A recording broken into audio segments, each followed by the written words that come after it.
simplesmente minerário. E o que está em jogo é mudar realmente a maneira de fazer política na nossa comunidade. Deputado, nós estamos num estado que é considerado um dos mais críticos em relação à questão fundiária, conflito de terras envolvendo índios e fazendeiros. Como que o senhor, se eleito presidente, vai resolver esse impasse? Desde 91 eu luto contra isso, quando começaram a demarcar terra indígena em Yanomami, na região de Roraima.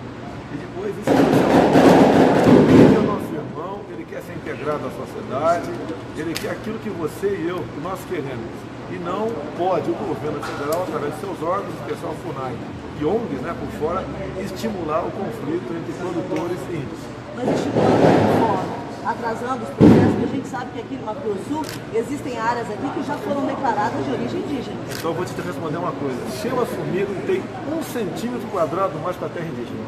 Ok? Essa é a minha resposta. Então você vai já fazer tem o que terra, o índio vai colocar onde? O índio já tem terra demais. Desde lá atrás, no governo Sarney ainda, existia aquela possibilidade de marcar em ilhas. O que os índios, não é que os índios querem, são estimulados para fazer, marcar grandes propriedades para eles. Isso nem eles querem. Mas nós temos uma população aqui de 15 mil índios, numa área de menos de 2 mil hectares. Como o senhor falou? 3.600 hectares. Olha só, temos na Bolívia um índio preso da República, por que o índio aqui tem que estar confinado dentro de uma reserva? Vamos tratar o índio como um ser humano, o índio quer o que você quer. Você está negando o que você tem para o índio, confinando nesse espaço de terra. Então nós vamos levar os índios então para as cidades. Por que não? Tem índio tenente do exército, tem uma índia tenente do exército lá. Acabei de falar que tem um índio presidente da Bolívia. Tem índios que estão se aproximando de nós, e eles querem isso. Acho que o índio quer viver como se fosse algo dentro do zoológico, ele não quer isso. Tive Roraima, também problema lá. Uma outra questão, como que o senhor vai fazer para desarmar a bandidagem e armar o cidadão de bem?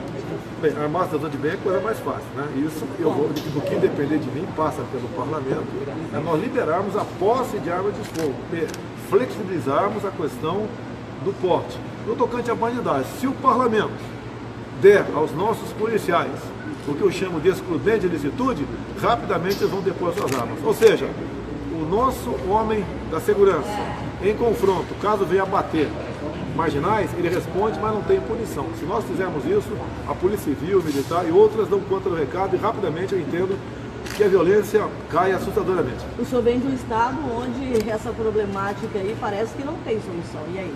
Eu não sou governador do estado, eu sou presidente da República. Isso mas passa... é deputado federal e representa também o seu estado. Espera aí, eu sou da dita bancada da bala e tenho vários projetos para armar o cidadão de bem.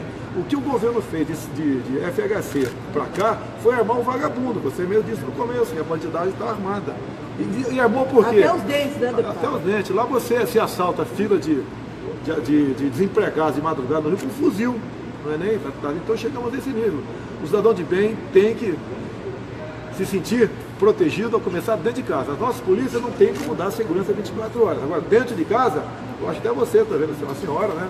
Um pouquinho baixinha, um pouquinho fraca, talvez, né? Mas não sou frágil, não. Sou mulher macho e ciúme, eu sou arretada. Mas com uma arma dentro de casa, você estaria em situação de igualdade desses outros marginais. E eu quero você armada para exatamente você reagir, você, no primeiro momento, defender a sua integridade e a sua família. Não vou precisar da arma, mas sim das palavras, tá, deputado? Ok? Tudo bem.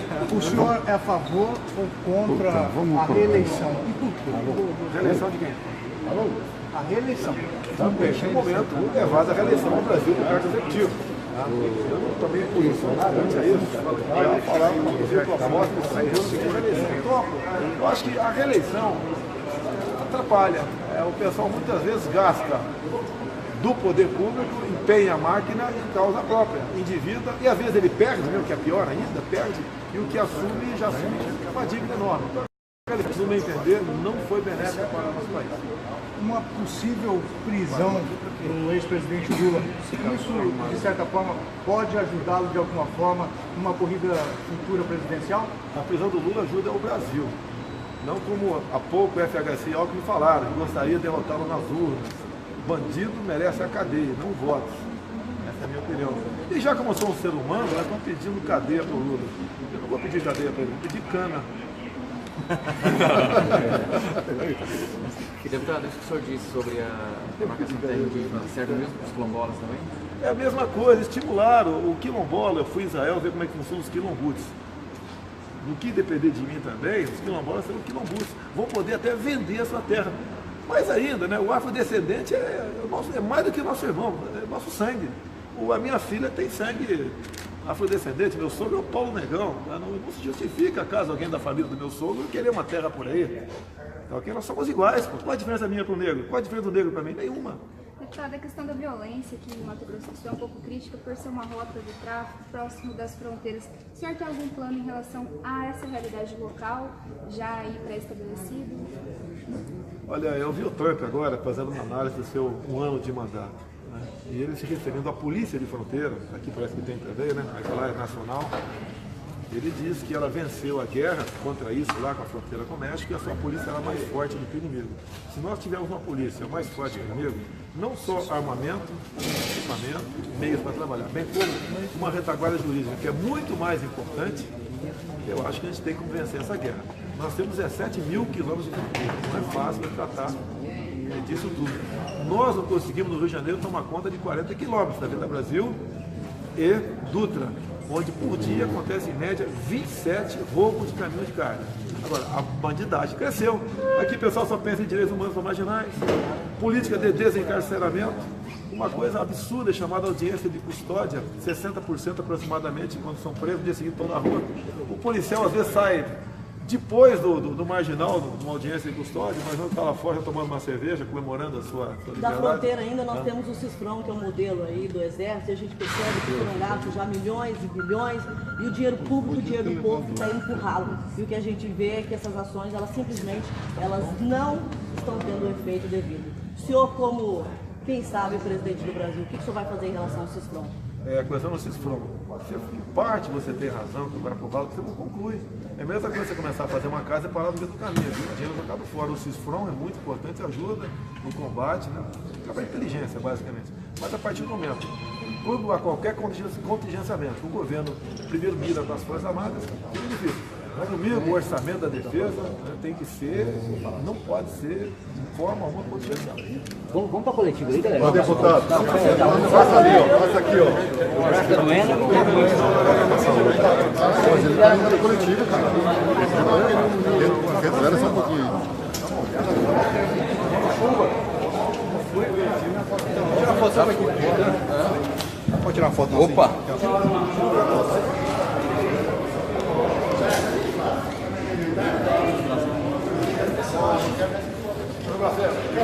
Aí,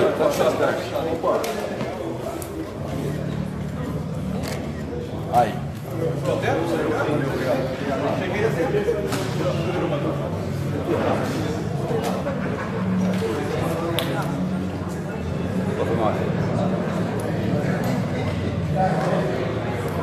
Ó, meu.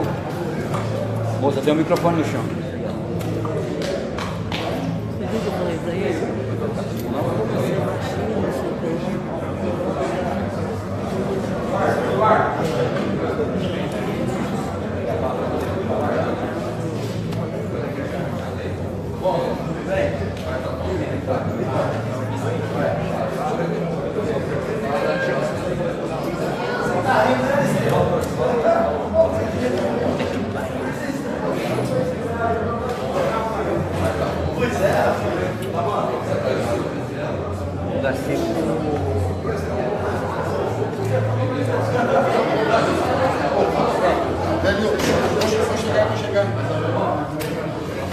Ué?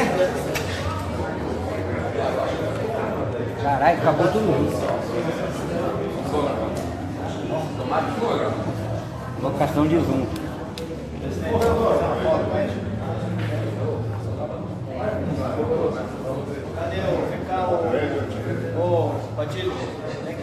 Senhor, eu aqui vou.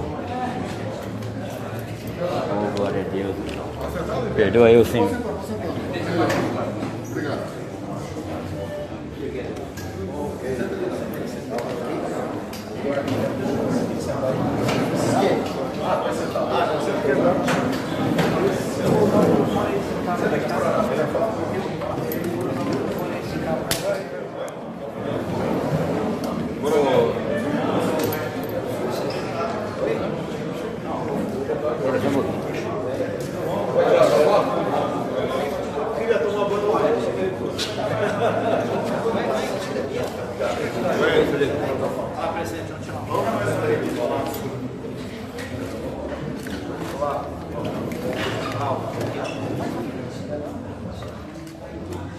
De novo, por favor.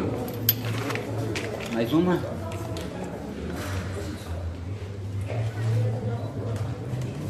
Beleza. Depois outra.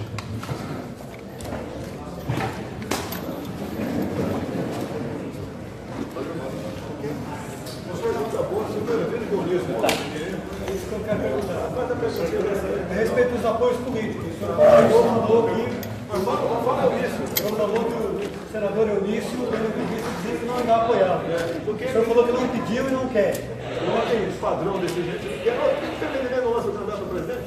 Já que eles são tão bons assim, sabe como governar o Brasil. Mas o candidato a presidente. De quem que o senhor aceita apoio político? De todo aquele que não queira meter a mão nos cofres públicos em troca de governabilidade. Só isso. Em relação à reforma da Previdência, Essa aqui está aí no ponto do meu apoio. Tenho a minha proposta que tem que ser paulatina, não dessa forma. Você não pode, o Brasil está quebrado, agora você quer quebrar o trabalhador para salvar o Brasil, você vai quebrar os dois. E a Previdência é a pública que nós temos que olhar em primeiro lugar. Começar com a nossa de parlamentar, depois das outras. Qual seria uma forma, então, de trabalhar com essa questão? Olha só, onde está a fábrica de Marajá? Nas incorporações, deve ter aqui também. Depois de algum tempo, 10 anos no máximo, o servidor incorpora o cargo de comissão. Mais 10, muitos locais incorporam o servidor. Primeiro, a gente acaba fazendo aí. Aumenta um ano o tempo de serviço. O serviço nos anos 60 para homem, com 35 de contribuição, aumenta mais um. Mulher também aumenta mais um.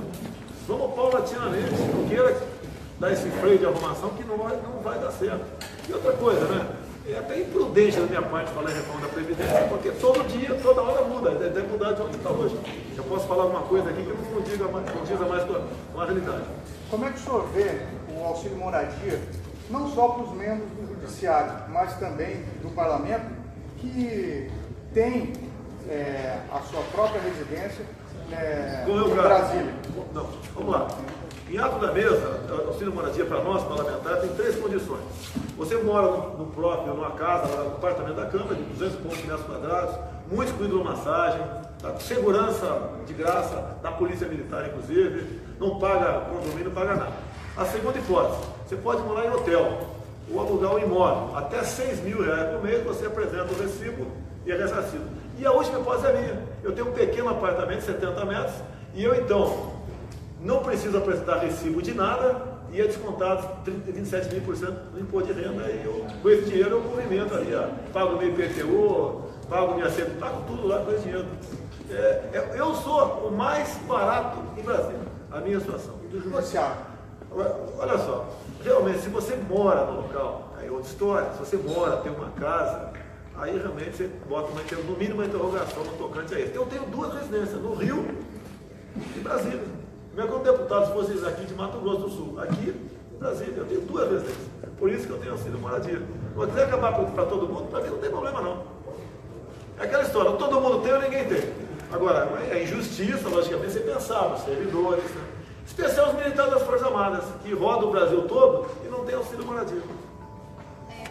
Sobre essa questão, senhor, dos militares, a gente falou da violência aqui na região de fronteira, também o senhor tocou no assunto da violência no Rio.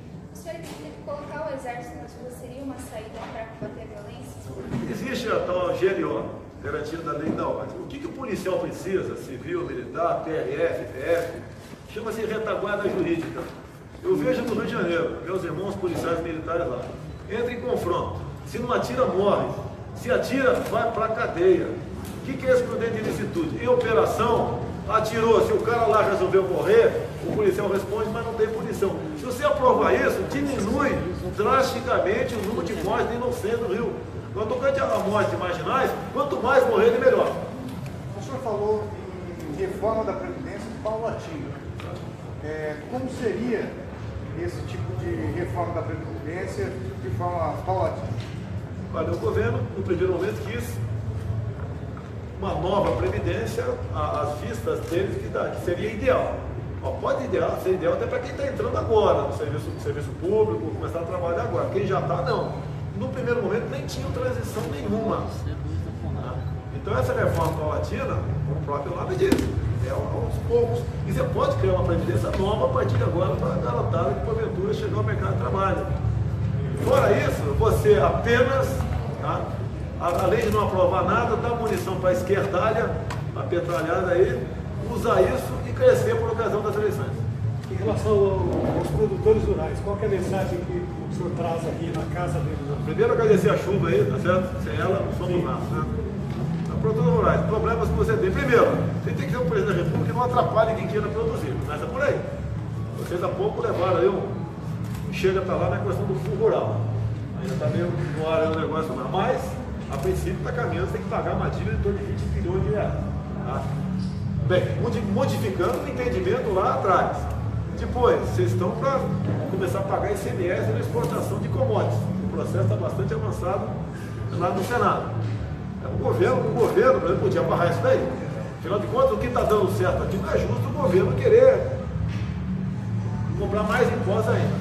Tem problemas aqui, MST, invasão indígena. Tá, como é que nasce uma reserva indígena? Nasce uma portaria lá no Ministério da Justiça. O presidente não pode, não me entender, já acabou. Inclusive a própria Constituição diz que as terras têm que ser demarcadas até 5 anos, de 6 meses até 5 anos depois da promulgação da Constituição, que as terras têm que ser demarcadas. E mais ainda, a própria Constituição diz que as demarcações de terras das indígenas, que estamos tratando aqui, são feitas de forma bilateral, ou seja, pela União. E quando se fala União, é poder executivo e legislativo. E o governo vem demarcando essas terras de forma unilateral desde sempre. Então, o meu entendimento, que alguns juristas, incluindo o ministro do Supremo Tribunal Federal, permita não dizer o nome dele, que eu, há um tempo atrás, eu provoquei o Supremo, no tocante à Raposa Serra do Sol, ele disse que a minha tese, que eu não sou jurista, também não entendo de não ter grandes conhecimentos aí, não sou formado em direito, a minha tese era válida. Quem tem que demarcar a terra é a União, o Executivo e o Legislativo, e não o governo, junto com laudos fraudulentos, muitas vezes, lá patrocinado pela FUNAI. Demarcação é uma questão jurídica. Eu gostaria de saber do senhor com relação às invasões de terras por índios ou até mesmo pelo MST. Na sua posição, como o senhor vê a questão da reintegração de postos? Caso o senhor venha ser presidente. Por mim, nem haveria reintegração de postos. Tá? Eu tenho um projeto apresentado na Câmara, que trata desse assunto, copiado em grande parte da legislação americana. Invadiu o teu apartamento, tua casa, tua fazenda, chumbo nele. E ponto final. E ponto final, acabou. Se a tua casa é sagrada, tem que ser, vindo na democracia, a tua fazenda também é a tua propriedade. A propriedade privada é sagrada. Qualquer invasão tem que ser repelida a tiro. E o proprietário responde e não tem punição. Se querem continuar com o presidente bananas, frouxo, me tire fora dessa jogada aí. Deputado, apesar dessas reintegrações de posse muitas vezes gerarem tanta polêmica para essa comunidade indígena, hoje em Dourados a gente tem quase uma das maiores reservas indígenas, se não me engano a maior, do Brasil. Quais são as políticas públicas que o senhor oferece para essa comunidade? Você tem que integrar o índio à sociedade. Eu tive problema vendo os problemas lá. O índio quer energia elétrica, quer um dentista para arrancar o toco de dente lá da boca dele, ele quer um médico para curar uma doença, ele quer ver televisão, quer jogar futebol, quer vir no cinema, ele quer plantar soja também, plantar arroz, ele quer ser alguém, tá? Então ele precisa disso, e não o governo via ONGs, via FUNAI muitas vezes, e simplesmente via CIMI, o Conselho Indigenista Missionário, tá? Estimular o pessoal a levar o terror no homem do campo. Se nós perdemos o campo, nós perdemos o Brasil. Então o senhor acredita que essas ONGs estimulam esses indígenas a tocarem o terror aí? Já dou um recado para elas. Se eu chegar lá, zero de recurso para a ONG, tá ok? Esses pilantras, grande parte desses pilantras vão ter que trabalhar. E a FUNAI, deputado, o que vai virar? A princípio não vira nada, desaparece. Chega. Ou então a gente bota a gente, diminui o tamanho dela e bota a gente preocupada com o Brasil, com o ser humano. Você pode ver, falam tanto que o índio é o próprio coitado. Não é assim. Nós temos um índio presidente da Bolívia. Por que o nosso índio aqui tem que estar confinado numa terra indígena? Mas é a coisa mais grave ainda. Estão demarcando, já começaram agora a tirar do papel a AAA. Antes, Amazônia Atlântica, que vai englobar grandes reservas indígenas na região norte do Brasil. Nós perderemos a Amazônia, não vai demorar, com essa política entreguista, tá, que é aplicada no Brasil no caso do índio. O índio é massa de manobra, é isso que acontece aqui. Deputado, um pouco de política local. Os congressistas do Mato Grosso do Sul, houve algum convite para algum, em específico, o deputado Mandetta, para vir integrar as fileiras do seu partido? E se há alguma conversa do senhor com o juiz Odilon para também fazer parte do projeto? Eu já tive conversa pessoal com o Mandetta, gosto muito do trabalho dele, ok? E do que depender de mim, ele está nesse time aqui. Se não entrar no meu time, no outro que ele tiver, a gente vai jogar junto a partir do ano que vem. Quanto ao senhor Odilon, eu conheço ele apenas na internet, de conversa entre colegas, né? Eu tenho as melhores informações possíveis a respeito dele. Em relação ao partido político, o senhor já se definiu? Você é obrigado para ter para disputar uma eleição, tem que estar no partido. Né? Eu gostaria que fosse igual aos Estados Unidos. Né? E nós fechamos aqui no PSL, na primeira semana agora de março, vamos nos filiar e tocar o barco. A respeito da segurança na fronteira, o senhor que serviu na região de fronteira, foi de Ponta Porã, nós tivemos um clima bastante tenso na nossa região. O senhor chegar no poder, qual é o seu projeto para a segurança da nossa fronteira? 17 mil quilômetros, não é fácil não. Tá? De qualquer maneira, perguntaram para mim, eu vou te responder com outras palavras. Perguntaram para mim se eu botaria o meu exército na rua se fosse presidente. Eu falei, só numa condição, excludente de licitude. E dou a dica para os policiais também fazer a mesma coisa, né? Porque eu não comando polícia militar, então eu não posso falar pelos governadores. Mas se eu fosse governador, eu ia cobrar do presidente do parlamento o excludente de licitude para que em operação, qualquer troca de tiro, o policial responde, mas não tem punição. Olha o exemplo que é os Estados Unidos. Por que lá é um país civilizado? Porque não fica com essa politicalha de direitos humanos, com essa historinha de audiência de custódia, política de desencarceramento. Tem gente preocupada que a cadeia está cheia. Ô malandro, vai no cemitério, vem com os inocentes lá dentro, né? Produto desses canalhas, pô. Temos que acabar com essa história de sermos bonzinhos, tá? Violência se combate com energia, se for o caso, com muito mais violência. Deputado, de forma resumida, o que o senhor usaria como seus principais encaminhamentos até aqui, que o colocam aí como um bom partido, digamos assim, a pré-candidatura? Primeiramente, uma coisa que é rara no meio político, né? Que alguns acham que é virtude. Honestidade. Eu já fui testado, citado no mensalão pelo Joaquim Barbosa, o único da base aliada que não foi comprado pelo PT, citado pelo doleiro Alberto Sérgio, um dos 3 do partido que não pegou dinheiro lá da Petrobras. Também, o único entre 1.428 candidatos que via partido teve dinheiro depositado na sua conta que devolveu. Eu fui elogiado até por Fernandinho Beiramar no dia dessa porra aqui em Brasília, ok? Porque o pessoal estava pressionando ele, né? Ele estava lá sob custódia, né? E todo mundo é machão. Está apontando na cara dele. Quando eu levei para a realidade o que estava acontecendo, ele falou que me conhecia mesmo, né? Fiquei sabendo que conhecia mesmo. E também disse que era o único daquela comissão da CPI do narcotráfico ali que não tinha o rabo preso. Esse é o mínimo sem começar. Deputado, o senhor falou de violência, a gente está aqui ao vivo na página da FM Cidade 101 aqui no Facebook. O senhor falou que violência se combate com violência.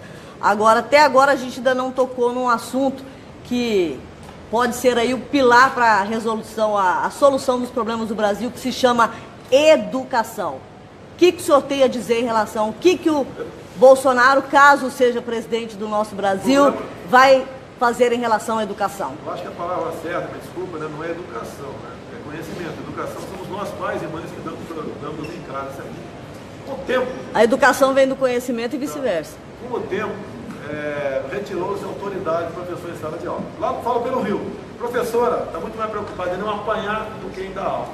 Por que as escolas, os colégios militares, do Exército, da PM, do Bombeiro, as escolas militarizadas de Goiás e Amazonas da Serra? Porque lá tem aqui, tem disciplina.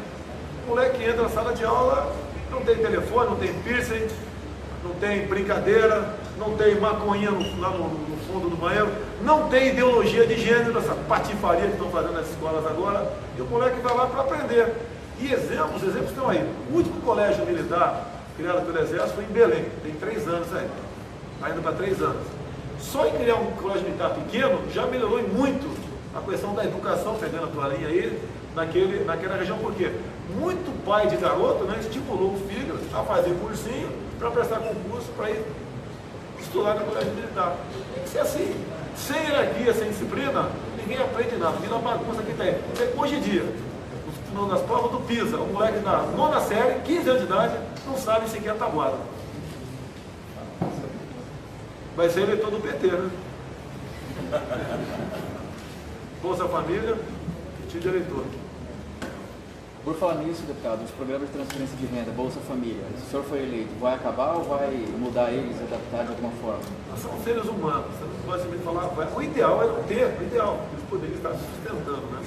Mas a projeção nossa, quase 1/3 é fraude.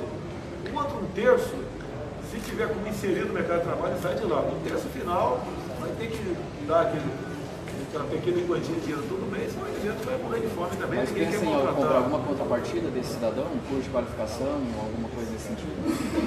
Esse 1/3 final você não tem, é pessoa de idade, tem problema de saúde, não sabe fazer nada. Tá? O PT falava tanto de educação, ficava 3 anos aí, piorou, conseguindo piorar, porque já não era muito bom. Tá certo? Então esse problema, o Bolsa Família, ano retrasado, gastou 30 bilhões de reais. É pesado, né? Mas acostumou-se. E foi um projeto, foi do PT, ele juntou um montão de projetos e fez o único interesse. Botar na rede, né, uma quantidade enorme de eleitores para serem cativos do PT. Deputado, reforma trabalhista e combate ao desemprego. O que é que o senhor tem a dizer a respeito disso? A reforma trabalhista foi dado um grande passo. Nos Estados Unidos, lá não se tem direito trabalhista nenhum. Qualquer um colega nosso que vai para lá para fazer exatamente a mesma coisa, ganha 5 vezes mais do que voltar mais para cá. Quem emprega, tem dito para mim muito, quem emprega, o trabalhador vai ter que decidir um dia, menos direitos e mais emprego. Porque, caso contrário, não tem como arranjar emprego com essa quantidade de trabalho. E tem uma coisa gravíssima para vocês aqui. Vocês devem ter estudado já, né? A emenda constitucional 81, ela relativizou a propriedade privada. Qualquer coisa é enquadrado, é multado nossos produtores aí como trabalho análogo à escravidão. Apesar da emenda constitucional dizer isso, dizer apenas trabalho escravo, tem juízas que quase todas as instituições que foram aparelhadas no Brasil, tem juízes que entendem que o análogo é equivalente à escravidão e parte do processo de expropriação do imóvel. Costumo dizer, né? Por que na África do Sul o racismo era legal lá atrás? Porque eles botaram na lei. Os caras botaram na lei, daí praticavam o racismo.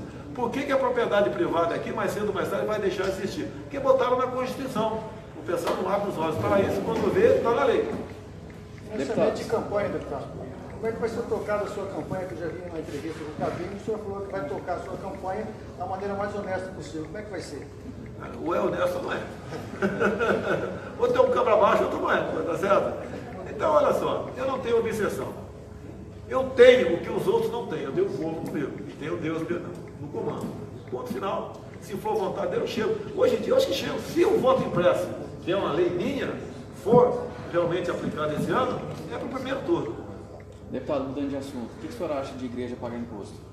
Igreja pagar imposto? O trabalho social que grande parte das igrejas faz, não tem preço. Eu continuaria, isentaria as igrejas de pagar impostos. Mesmo com a maioria dos líderes tendo patrimônios milionários. Olha, sem citar o nome aqui, teve um grande líder que mora no Rio de Janeiro, foi acusado de ter um patrimônio bilionário. Eu falei, isso aqui não tem, tá certo? Agora, essas questões aí entre eles, ninguém é obrigado a dar o dízimo. A minha esposa é evangélica, e ela não trabalha, né, tem uma filha pequena, o que eu dou para ela, pelo que eu sei, ela reserva o dízimo lá e ela não cobra nada do pastor de contrapartida de nada, mas a igreja presta dela um trabalho excepcional no tocante a tirar pessoas de drogas, a evitar que pessoas percam o emprego. Quantas e quantas vezes ela já participou daquele encontro quando a família está com problema, está lá o pastor, mais dois irmãos que faz uma acerta ali, evita a dissolução do casamento. Então, tem um trabalho excepcional que é muito pouco esse imposto de PTU, no caso, né? Vai querer cobrar dos irmãos isso aí. Deputado, tem uma polêmica na tua figura, comunidade LGBT. o que é que o senhor considera enquanto direito dessa comunidade, políticas públicas, caso eleito? Você acha que eu sou hétero ou sou homem? O que você acha? Você é hétero, eu acredito. Ah, bom, a resposta é Acredito. Eu também não sei o que você acha. Então, nós dois aqui, né, temos o mesmo direito, cara. O que te faz entre quatro paredes com a mulher ou com o homem, ninguém tem nada a ver com isso. Agora não pode. Você lembra do PLC 122? Que criminalizava o pastor, o padre, que porventura não realizasse um casamento na igreja? Tá? Se eu não vendesse esse relógio para você, desculpa aqui, tá? Não vendesse para você esse relógio aqui por 10 mil reais, né? E vendesse para ele por 5 mil. Caso você fosse gay, pelo projeto, você me denunciava e eu era enquadrado crime hediondo. Eu não vendi para você por você ser, não vendi não por você ser gay. Não vendi porque nós nos conhecemos há muito tempo e sei que você não paga, achar que sem fundo. Então eu prefiro vender mais barato para ele e receber. Isso estava no PLC 122. Agora, a minha bronca é contra o material escolar. Não pode nossos filhos de 6, 7 anos ter acesso àquele tipo de material que eu tive acesso. Então a tua crítica não é a respeito da comunidade que o cara está fazendo na vida dele. Você me disse que não sabe que eu sou gay, mas você tem razão. Quem sabe sou eu. Se eu andei com um homem até hoje, ninguém sabe. Ok? Pelo que parece, eu andei, né? Aqui, ó. E nem contra a união também. Se o cara quer ser feliz com, né, um de nós dois vamos namorar aqui agora. Nossa, pô, vou ser feliz, pô. Tomar uma cervejinha ali, ficar no meio da soja até amanhã ali, no rádio. Somos iguais, somos seres humanos. É aquela briga de homo hétero, branco, negro, pobre e rico. Cara, eu agora pintou, agora que eu tenho um jet ski de 10 anos. Acabei de vender meu jet ski. Eu vou vender esse trem, não me enche mais saco, pô. Você tem um jet ski para fazer crime. Você tem um carro melhor, é crime. Você tem uma propriedade, é crime. Aqui todo mundo tem que ter chance, trabalhou, ralou, vai conseguir sua propriedade aqui e vai ser feliz. Ninguém vai tomar. Vai o quê? E ninguém vai tomar. Não, bem complementou. Daí vem um bando do MST, marginais. Olha, nós temos que tipificar a invasão de terra como ato terrorista. Os caras entram e fazem barbaridade, não acontece nada. Legal?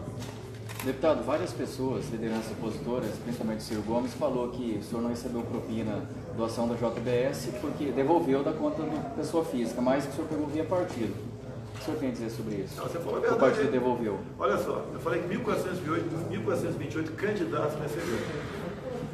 A lei de 2014, você não pode doar para mim, nem a empresa pode doar para o partido. E a JBS só doou para o partido que pegou 9 bi emprestado do BNDES. E com toda certeza o acerto com o PT foi doar para o partido dar para os candidatos votar com o PT. Então eu devolvi o dinheiro por cheque, né? Naquele tempo não existia a palavra propina legal, não existia. Eu não sou tão bonito assim, não quero 200 mil para mim, nunca votei com o meu partido. Então eu devolvi, falei, eu quero o fundo partidário. E eu naquela época eu agregava por ano quase R$1 milhão. Em 4 anos eu agreguei 4 mil no meu partido. Os caras botaram 200 mil na minha conta. Pô, nós tinha que botar 2 milhões, 200 mil.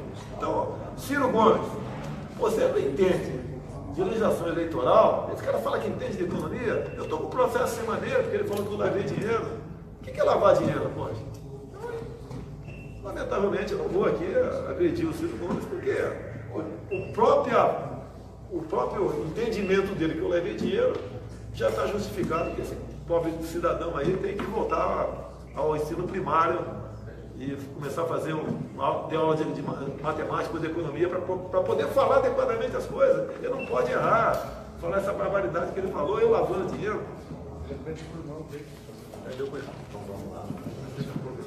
Mas uma coisa, faltou aí o senador aí que ele falou isso. Ninguém vai perguntar no senador. Deputado, como o senhor está lidando com assédio aí por todo o Brasil, esse pessoal todo te procurando, você chega na cidade, aeroporto lotado, o povo te carrega. Hoje você falou ali no aeroporto que isso te dá energia, teu filho falou que vocês voltam para Brasília completamente energizados para continuar lutando por isso aí. Como que você está lidando com esse assédio, com essa exposição da tua imagem, da tua família? Ninguém me pede nada, não cobra nada, tem outdoor pelo Brasil todo, camisa por aí, não tem nada nossa, é espontânea do coração. E para essas pessoas eu estou sendo uma opção. E eu não estou com um discurso, né? Essa foi a minha vida. Servi por 3 anos aqui no Acre, aqui do ladinho de vocês aqui. É minha vida, formação militar, dentro da Câmara. Você sabe que as tentações são muitas, resistimos às tentações lá.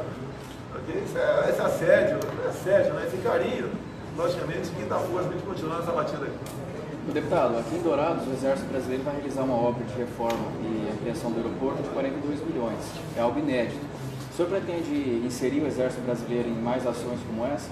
Você vê muitas vezes aí o Exército fazendo obras em rodovias. Né? Os nossos batalhões de construção não suprem 1% da necessidade do Brasil. Nós somos exemplares. Eu pretendo, né, ter no meu Ministério do Transporte um general de 4 estrelas da área de engenharia. Não vou te negar isso daí. Porque eu tenho certeza que nenhum empreiteiro ou nenhum político vai chegar para o general lá, ministro, e querer, bota tudo para fora, apaga a luz, vamos conversar aqui sobre, né, como a gente vai superfaturada nessas obras. Tenho certeza disso. O grande problema do Brasil chama-se corrupção. Tá? E tem alguns pontos estratégicos, são militares, outros serão civis. Lógico, o meu ministro da Agricultura vai ser um civil. Tá, ok? Então, isso daí nos orgulha saber que essas obras são feitas, né, com preços abaixo do licitado e no tempo menor também. Deputado, caso eleito, o senhor já tem em mente quem serão seus ministros? Eu já praticamente fechei com o Paulo Guedes, da Economia, o cara que entende, né? Até reconhecimento fora do Brasil. No tocante à defesa, o general Heleno é uma pessoa que, no mínimo, vai indicar quem vai ser o nosso ministro da Defesa. O transporte está caminhando aqui para possivelmente um general. E olha só, vale fazer uma composição, né, porque o Unício de Vila falou hoje. Ele pode até ganhar eleições, quero ver o dia seguinte. O que o Unício, qual recado que o Unício está dizendo? Se você não der para nós tais ministérios, para a gente meter a mão, tá certo? Você não vai ter apoio do parlamento. Essa é a resposta que ele está dando, ou não é? Ou seja, em vez de ele falar, olha, eu sou um político honesto, decente, assim como meus amigos aqui do PMDB, né, aquela cúpula de Jucá, de Renan, de Sarney, nós somos honestos, reconhecidos no Brasil todo, vamos lançar a reeleição do Temer, que é um cara honesto, e vamos continuar trabalhando para o Brasil e produzindo muito bem como estamos produzindo até agora. Não é isso? Essa é a resposta certa? Não ficar ameaçando. Os poderes são independentes, legislativo, judiciário, executivo, são independentes. Eu formulo as políticas e eles aperfeiçoam na Câmara, aprovam ou rejeitam. E não já antecipadamente ameaçar. Agora está o negócio. Eu vou escolher, por exemplo, vamos supor, ministro de Defesa, general Mourão. Aí vai chegar lá, o Eunício, eu quero que bote lá o Zequinha Sarney. Senão eu não apoio você. O que vocês acham? Vamos trocar o Mourão pelo Zequinha Sarney? PQP, não dá para fazer política assim. Agora, essa história de fazer política pela governabilidade da forma como foi feita agora, não vai ser comigo. Ou eu chego lá, isento, monto meu time, escalo meu time, né? E vamos à luta, ou então estou fora.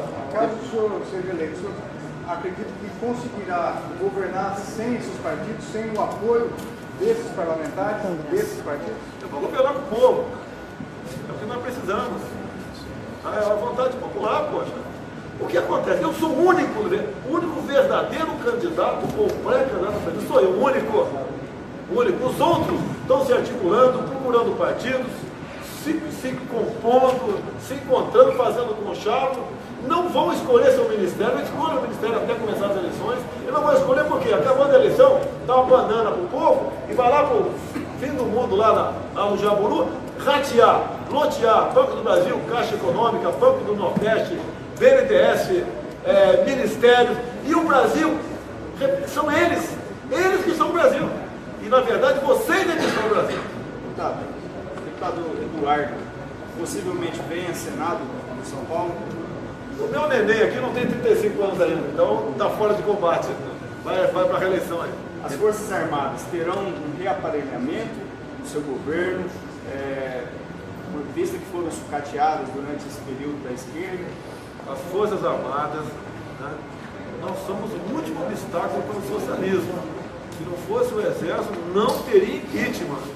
Dilma Rousseff rascunhou um decreto de estado de defesa.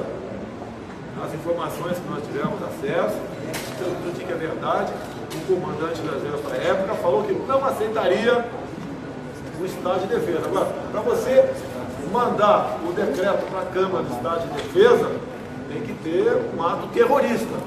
Especialidade de Dilma Rousseff. Investiguem, porque o coronel Adilson, naquele momento crítico, falou um palavrão para Dilma Rousseff e deixou o comando da Força Nacional de Segurança. Com toda certeza, minha opinião, Não sei o que aconteceu. Se ele vai falar ou não vai. Tá? Ele percebeu alguma coisa, foi soldado para fazer uma coisa que ele jamais faria como cidadão decente e honesto, que honra a sua farda, como que eu sei que ele sempre honrou.